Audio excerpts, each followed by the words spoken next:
Motivate and Activate Empowerment, August 24th, 2015.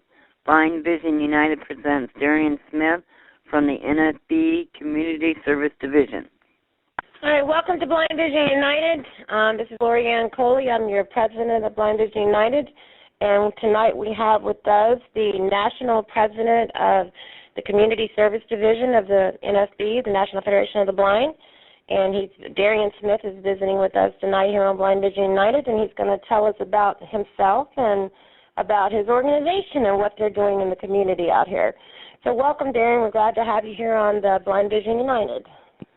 Well, thank you very much for having me. Well, we appreciate it. Now, like I said, I'm a newbie to the NFB in a sense. I've only been around a couple of years, so I'm still learning. So I want you to tell me, first of all, how long have you been with the NFB yourself, personally? I came to know the NFB back in 2001. I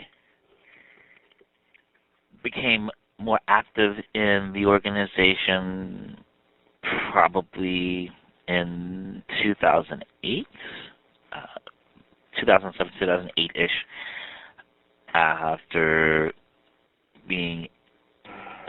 finding a chapter in the Bay Area and kind of getting connected with it.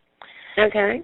And from that point on, I kind of have been more active, and I like to say the organization kind of has been stuck with me ever since. Like you said. Maybe it's stuck with you, okay. Well, that's a good thing then. So now, may I ask personally, how long have you been visually impaired or blind, or what's your status there? Essentially, I've been blind all my life. I was born with glaucoma and aniridia. The glaucoma is basically, as most of us who are familiar with glaucoma know, the thing that is what really kind of messed more of my vision. So I had more residual vision when I was younger than I do now. Okay.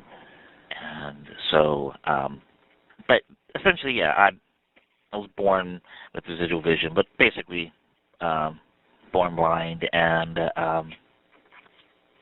I identify as being blind today. Okay. So did you go through regular public schools and then on to college, and as a blind person, were you able to achieve those goals with your life? I went to public school, and just kind of, as I was kind of going through the program, I was at I was kind of at a point where I had enough residual vision that I was kind of on that in that gray area where do you learn Braille, do you use print? Went through public school that way, graduated public school, went to one of the NFB training centers in Colorado, the Colorado Center for the Blind. I understand that's an excellent program. I think it's a great program. I think we have three really good programs in Colorado, at the Colorado Center for the Blind, and Blindness Learning in New Dimensions Incorporated, Blind Inc. in Minneapolis, Minnesota, and LCB and Ruston, Louisiana. Like I said, I went to Colorado, and I had a really great experience. I think what I take away from it is, or I took away from it, just as much as I took away, how I can do things non-visually, is the confidence that whatever I want to do, I can go about doing it, and that blindness was not going to stop me from doing it. Excellent. That's actually the motto of the NFB, is to live the life you want. Were you part of the Guinness World Book at the Orlando convention this year?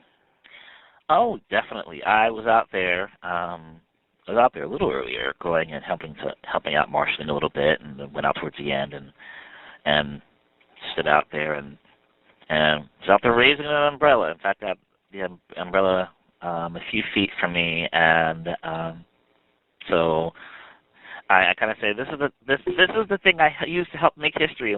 My blue umbrella. So it's great. All right. Well, we were a part of that too, and we enjoyed every minute of it. I could definitely got to order my certificate now. Oh yeah, no, me too. Definitely have to make that happen. All right. So let us go on and you tell us about the Community Service Division. So who is the Community Service Division of the National Federation of Blind? Well, the Community Service Division is a fairly new division of the NFB. We started, I think we became a division last summer, just after convention, the 74th convention of the NFB. But we started probably as an interest group in 2011. I think even before that, the idea really came to me when I participated in a program called AmeriCorps. And some people have heard of AmeriCorps, some people haven't. In a lot of ways, you could just kind of say that it is domestic Peace Corps.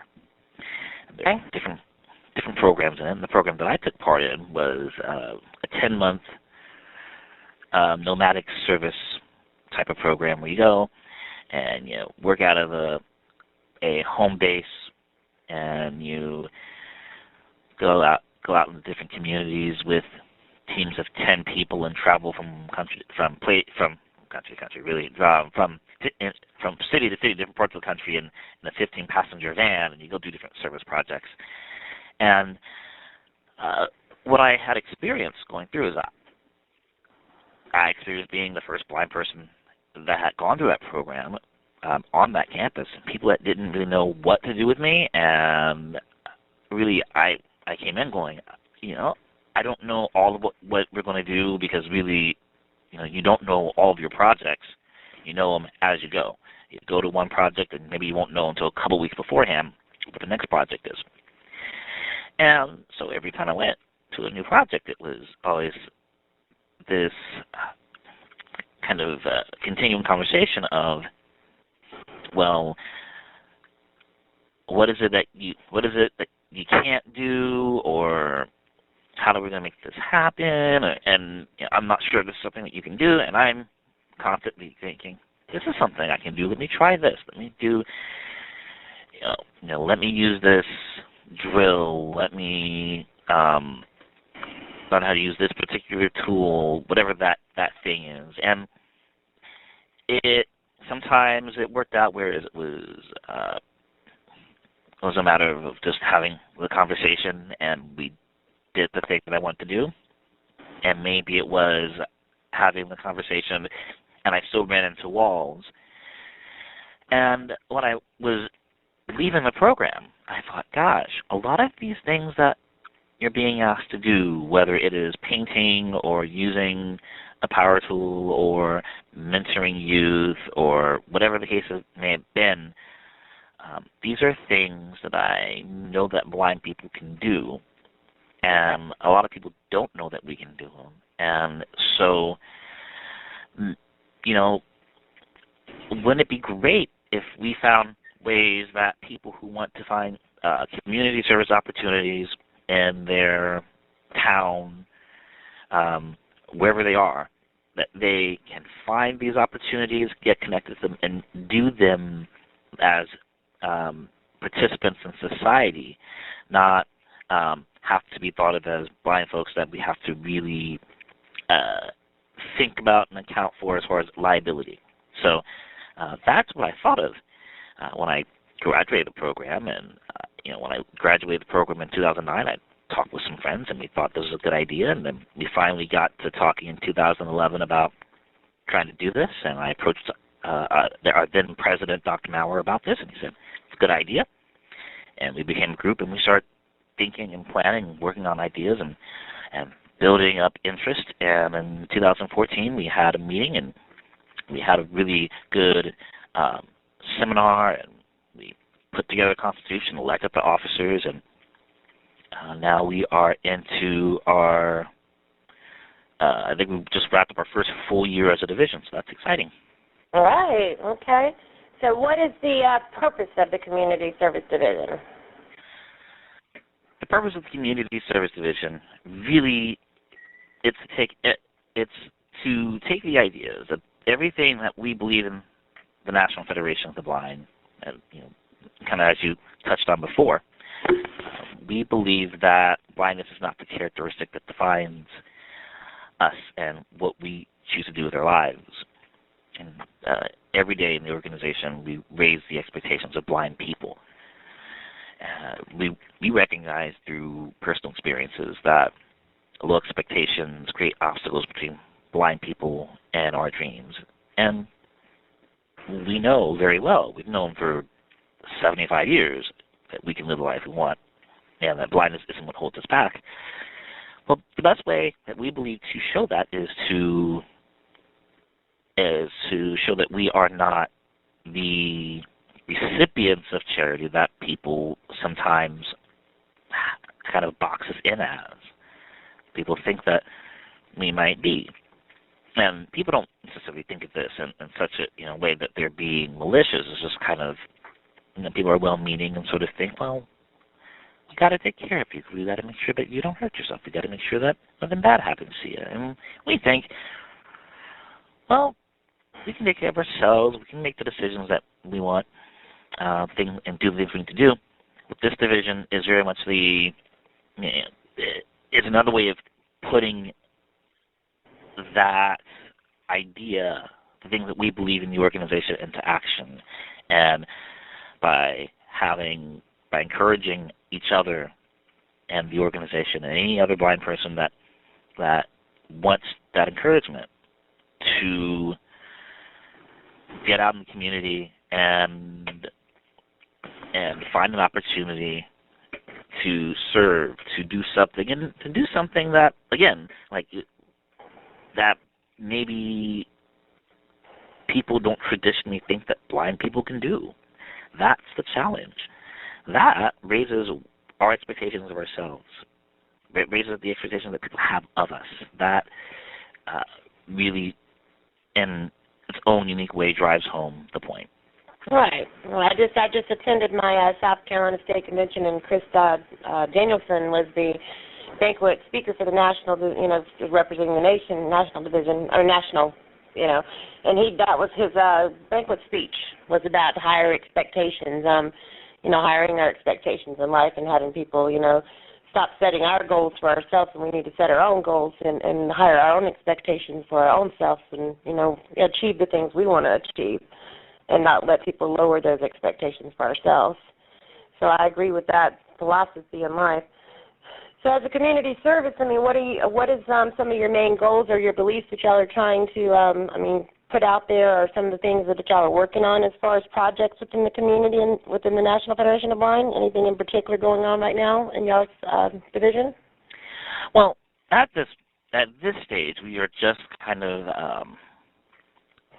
we just kind of had our national convention, of course, a little over a month ago, kind of approaching the 2-month mark, and we have elected a new board, so we're just kind of figuring out the things that people, with the priorities that we have as a board. We want to try and set those priorities and get people in place who want to head up the committees, the projects that move those things forward. So in a way, we're just kind of trying to kind of get our sea legs under us, as it were, for the next few months. We did just wrap up a few projects that were really exciting. We had a probably 2 or so month-long project called the 75 Days of Service. Okay. And really, it quite literally self-explanatory in that we took time in April, I think it was the second weekend of April, till about 9 days before convention, about 75 days, and we said, hey, this is a great opportunity for us, whether we are members of chapters or divisions or individuals ourselves or families, to find an opportunity and to get out into the community and try it on.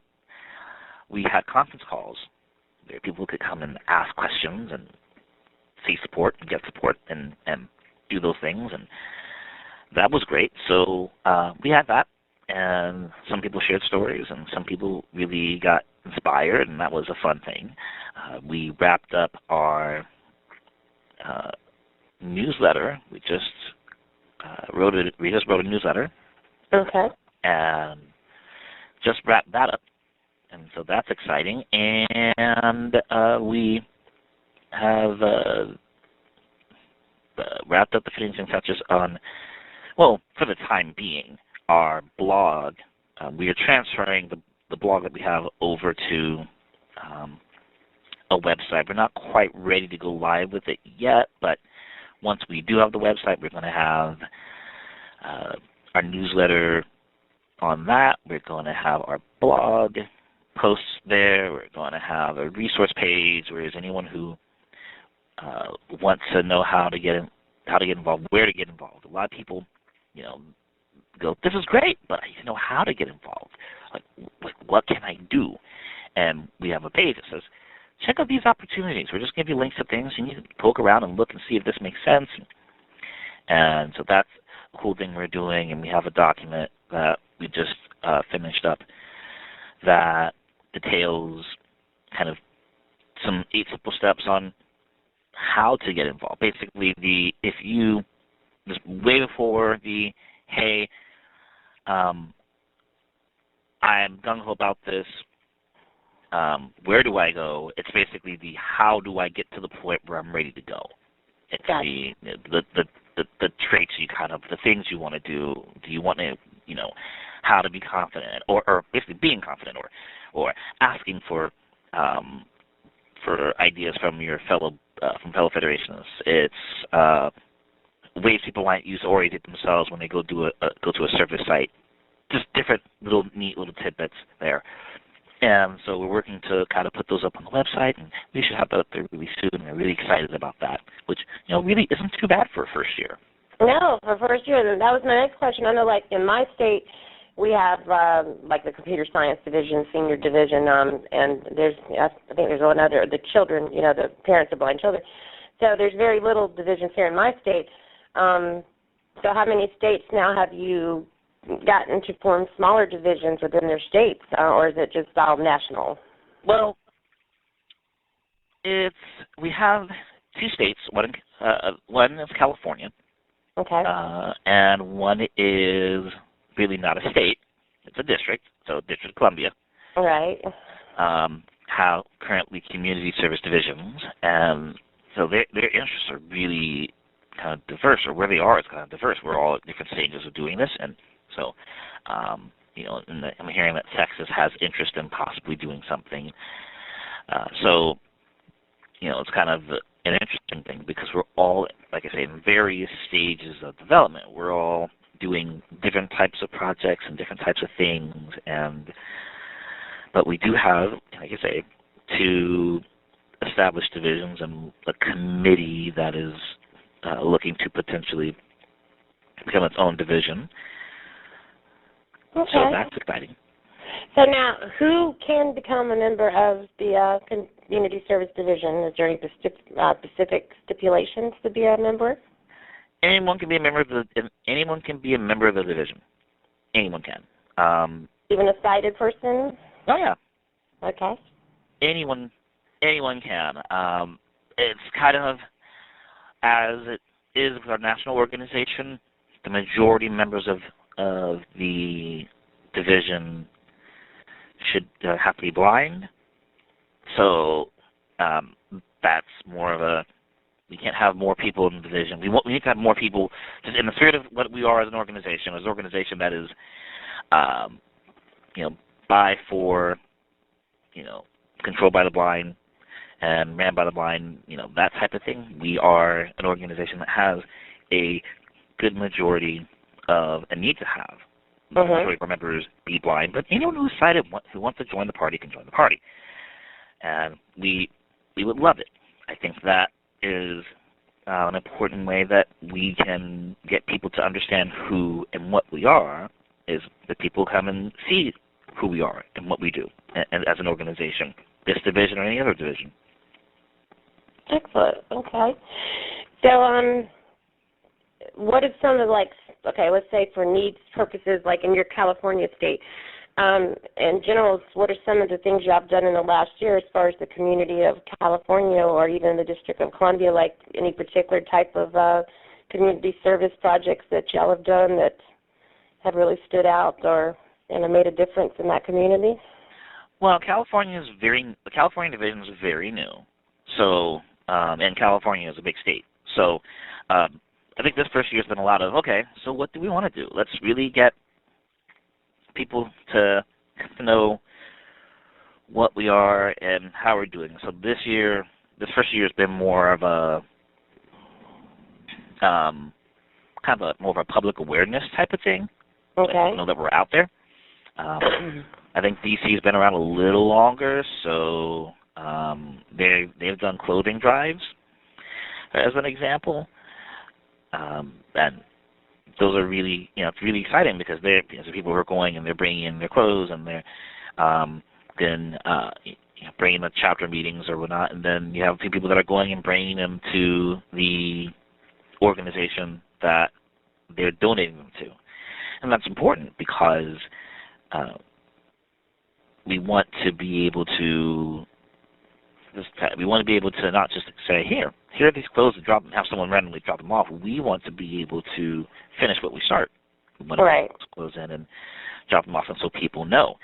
And it's a nice project to kind of get people. It's kind of whet people's appetite. It's thinking about, hey, giving feels good, doing something feels good. So that is one of the things I know that DC's done.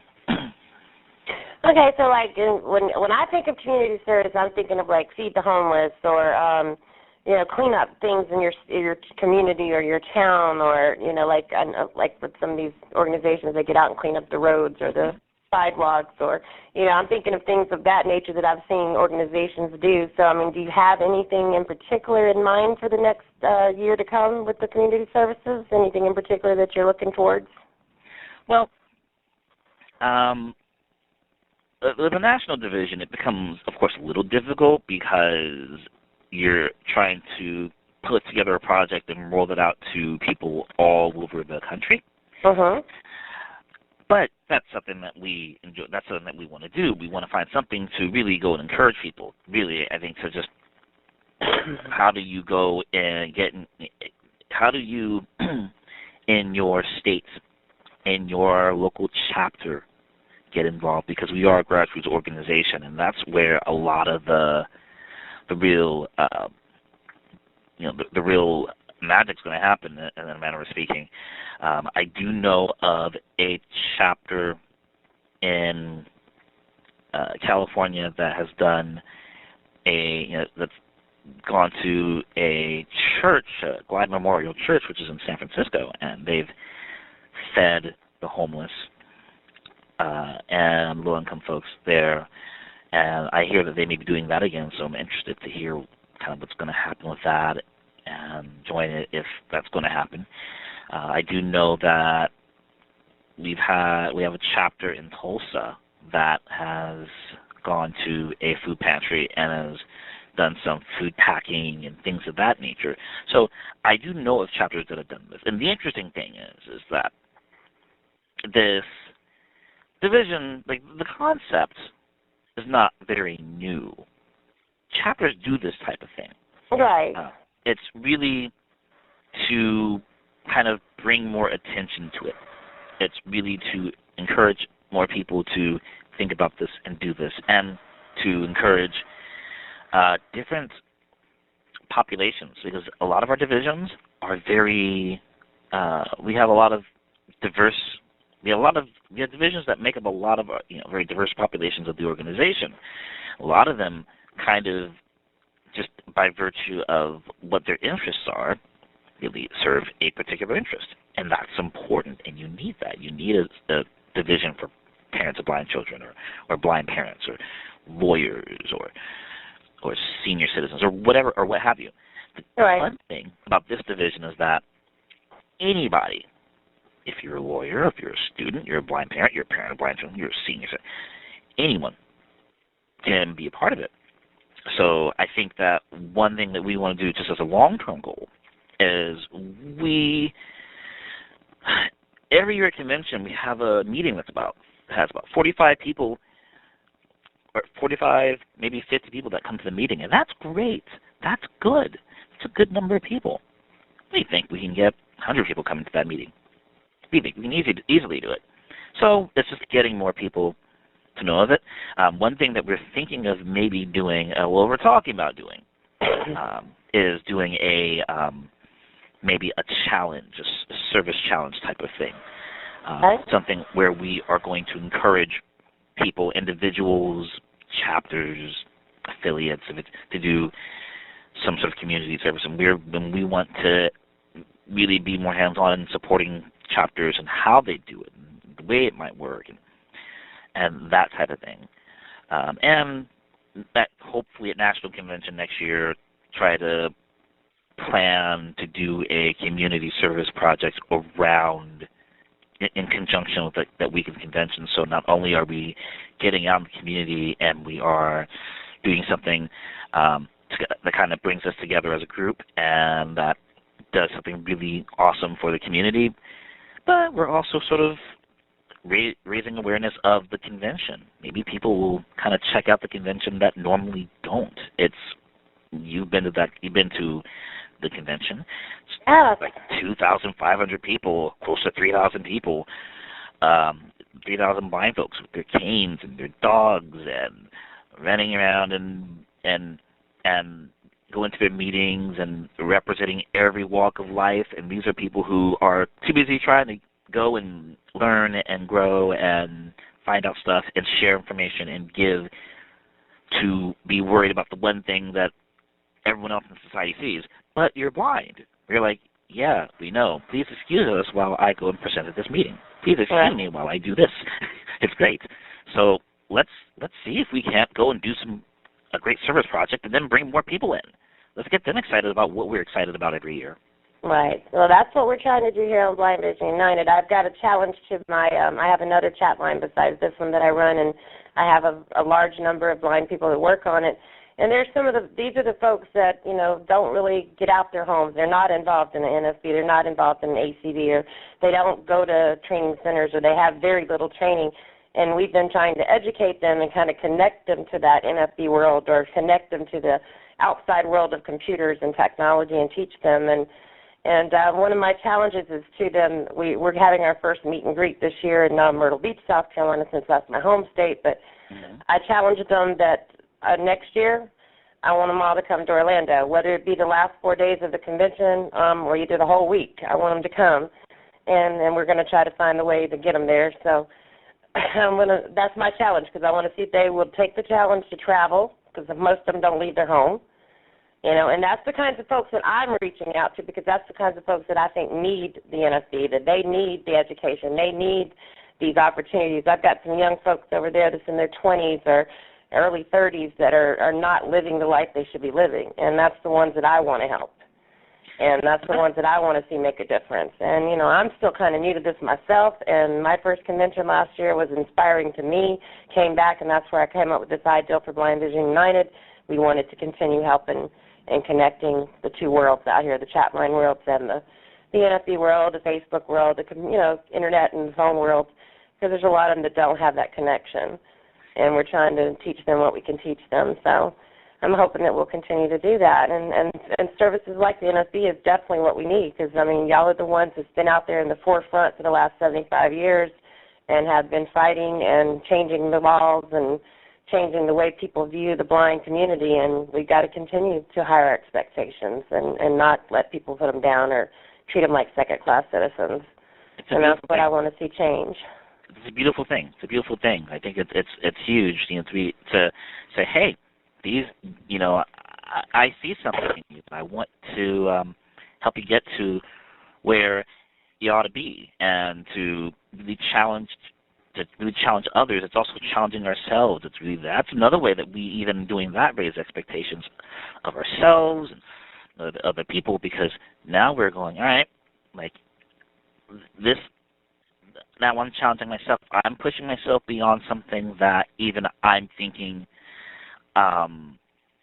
I'm thinking is easy to do, or maybe what I'm capable of doing, because it's always a challenge to challenge others. We're really challenging ourselves too. So I think that's really a beautiful thing that you're doing. Well, that's just, well, Darian, I'll give you an example. I mean, you can ask my secretary and these ladies that are in here once I unmute them, but I've been going to, the NFB conventions the last 2 years. I've been going to my state conventions, and every time I come back from one, I'm inspired.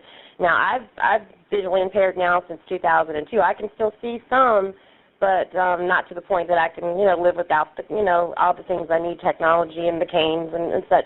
But I've never been much of a cane traveler. I've always used on my little bit of eyesight I've got to get around.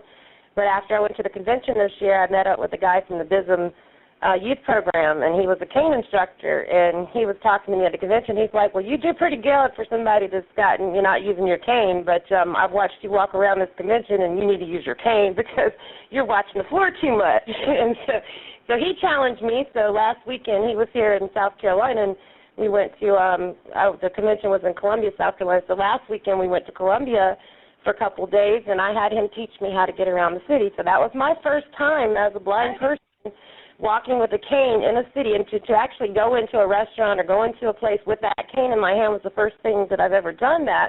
And that was, it was a little, stigmatism. I had to get used to holding that cane and having people see me with it and acknowledging that I'm actually blind, So I'm still kind of going through that stage of I'm identifying as a blind person because I kind of live in that sighted world and the blind world kind of in between. Mm-hmm. And so he was teaching me, and my son is a college student at Carolina in Columbia, and he dropped us off on Main Street, which was the road where the hotel and everything was in the state capitol, which is all the controversy going on in South Carolina was been happening at the state capitol.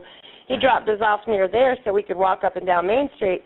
And my son, he's never really seen me use the cane, and my son's 6'5", big old football player, and he jumped out of his car. He's like, Mom, I can't do it. I can't sit in the car and watch you walk across the street. I got to go with you. And I'm like, no, he's got me. He's got me. He's blind. He's good. He's going to show me how to do this. But my son still followed behind us like a little puppy dog, watching me climb those steps, and that was one of my big things too, climbing steps without a rail in my hand. So, and going down them. So he was teaching me how to use that cane. So I challenged myself, and even after this weekend, coming back from the state convention, talking, hearing Chris Danielson talk, and Parnell Diggs, which I love Parnell, and I hate that we're losing him to Baltimore, but he is. They both are inspiring people, and it's like you talk to them, and they're talking about honing your blind skills. And honestly, now I want to go back to the centers, and I want to learn Braille. I never thought I needed it because I love jobs, I love computers, I'm a computer geek when it comes to stuff like that. And now that I think about it, I'm like, how am I going to be a guest? How am I going to be a speaker? How am I going to get in front of a public platform and speak like Parnell or Chris Danielson and not use Braille? How do they do that without the Braille? They're up there, got their speeches wrote out, or they have their little guides of who they're, calling next to do this or do that, But how would I do that if I don't have that Braille? So now I'm wanting to go back and learn Braille. So that's my next thing is I'm thinking about going actually to the training center and actually doing one of the programs now.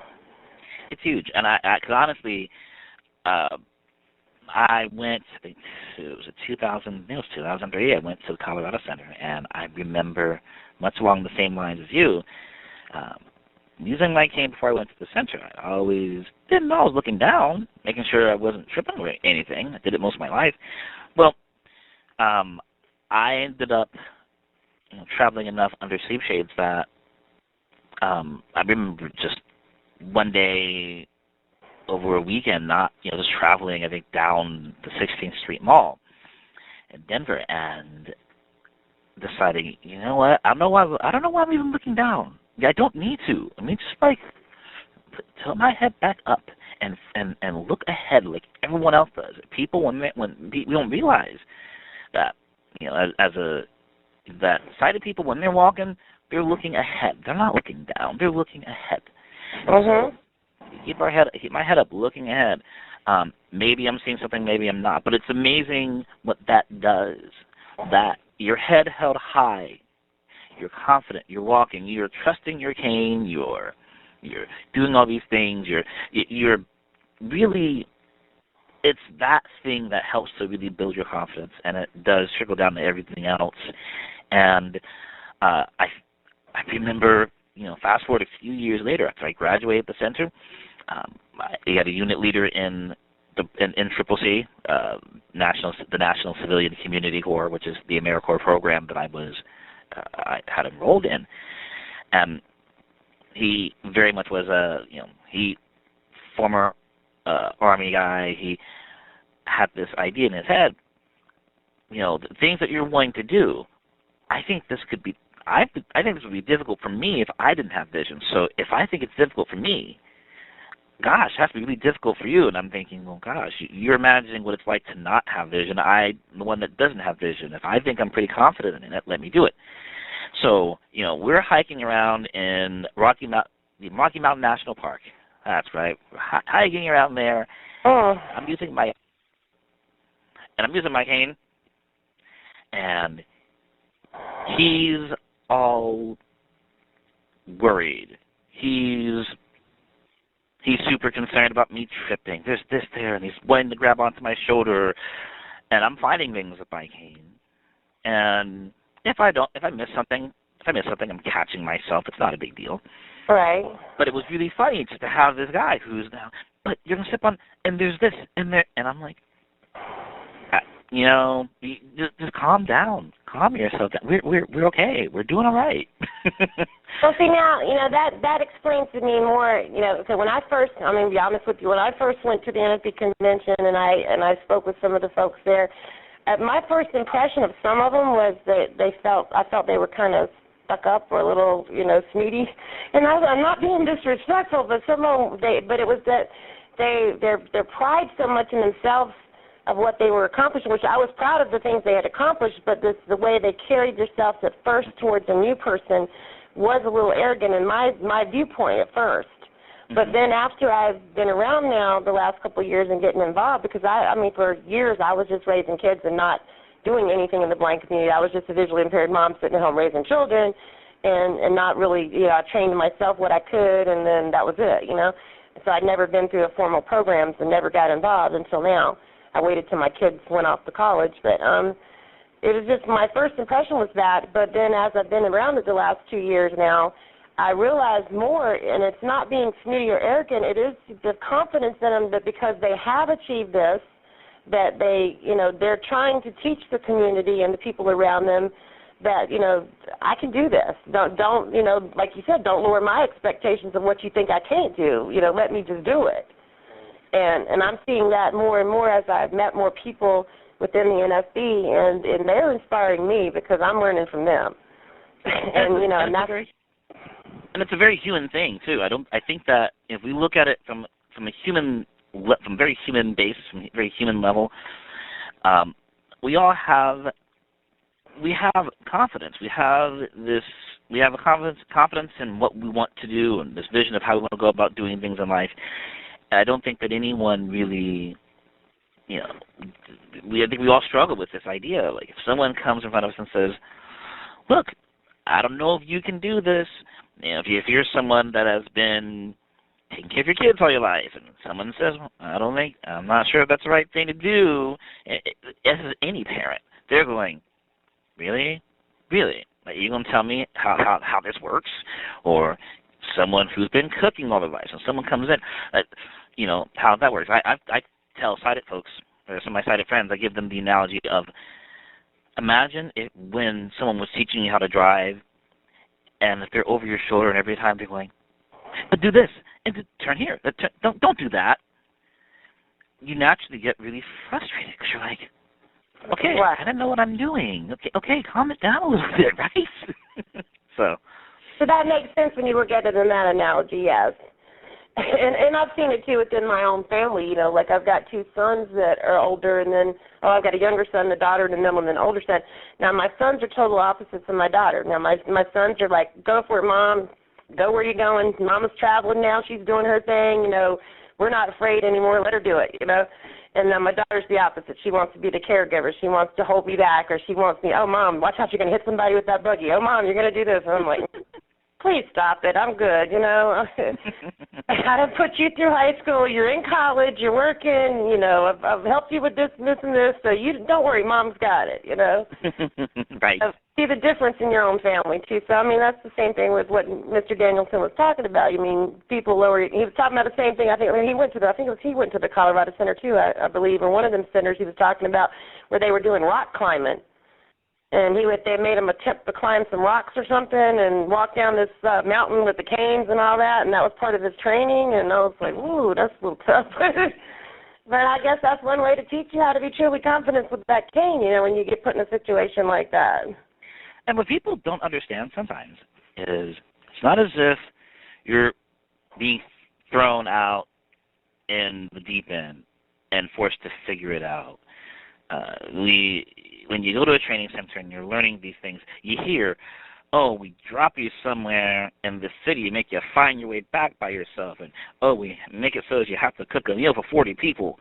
Well, this is true. These are things that we have you do, but don't think that you're not working up to it. Right. Well, that's what I had a gentleman, my first convention, he was from Alabama, and he was with one of those centers out of Alabama, and he said, oh, well, they're making me go find so-and-so in Orlando, and I've got to bring them something back, and because he was there, I guess, on a scholarship thing, and he was doing all that. And I was like, so you got to just go out here and find your way to this place by yourself, and you've never been in the city. And he's like, yeah. And I was like, oh, okay. But he was how they did that to him in Alabama. They'd take him out somewhere, and they'd drop him off, and he had to find his way back. I was like, they do that to you? And he's like, yeah. I didn't believe him at first, but he's like, yeah, they do. But, I mean, that's one way of learning, because if you don't put yourself in that situation, you're not going to ever do it. That's very true. It's very true. Well, let me open up the room here in case Miss Attitudinous or Miss Baby here would like to ask any questions. Let me see here. Come on. Oh, there's only one person who needs to be unmuted in here. All right. Well, do we have any questions from the room? I see. Well, that's Miss TJ. Okay, so everybody else left out of the room. So it just does. But I think we've pretty much covered you've pretty much told us what the community service is doing. Now, if somebody would like to join the community service, how would they go about doing that? We have a few outlets, but I think the easiest way to do is, so we have a Facebook, and you can search National Federation of the Blind Community Service Division on Facebook. You can search Twitter, or you can follow us on Twitter at NFBCS Division. Okay. And if you have any questions about anything else, you want to get involved with anything actively, you want to know about our listserv, because that one, the URL is pretty long, but I can tell you that one is, you can go to nfbnet.org, nfbnet.org. Let me see, click join or drop NFBnet mailing lists, and then search for community-service. And now, like I said, that's too much, and you're just like, hey, I want to get more involved. I want to get involved with listserv. You can shoot an email to me at president@nfbcommunityservice.org. And that's, if you want to know more information about the division, if you want to get hooked up with the listserv, or you want to anything like that you can get a hold of me at president@nfbcommunityservice.org, and we will get you set up with any of our committees you want to get set up with, anything, anyone, we'll get you going. We have, some really awesome committees that are coming up that we're getting going, and we have 6 other people on our board. We have a vice president, Chris Parsons. We have a secretary, Henley Williams, a treasurer, Corina Salinas, Juan Munoz, Mary Church, and Jonathan Franks are board members. And so we're all really looking forward to getting to know people and meeting people. We are going to have a conference call, actually, on 6 days from now. So this coming up Sunday at 7 p.m. Eastern.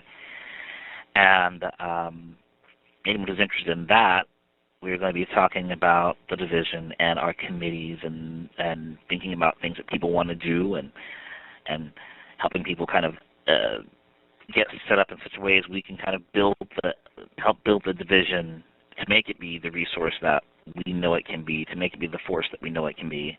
The phone number for that thing is 712-432-0140, and the access code is 808277. So 712-432-0140, 808277. That's on Sunday, the 30th at 7 p.m. Eastern Time. So All right. that's all that is. All right. Well, we thank you for coming out and sharing the information with us, and we look forward to seeing what the community service does. And I may have to check y'all out at the convention next year. Come to one of your meetings and see what's going on in your community service division. Hey, we'd love to have you. Thank you very much. Yeah.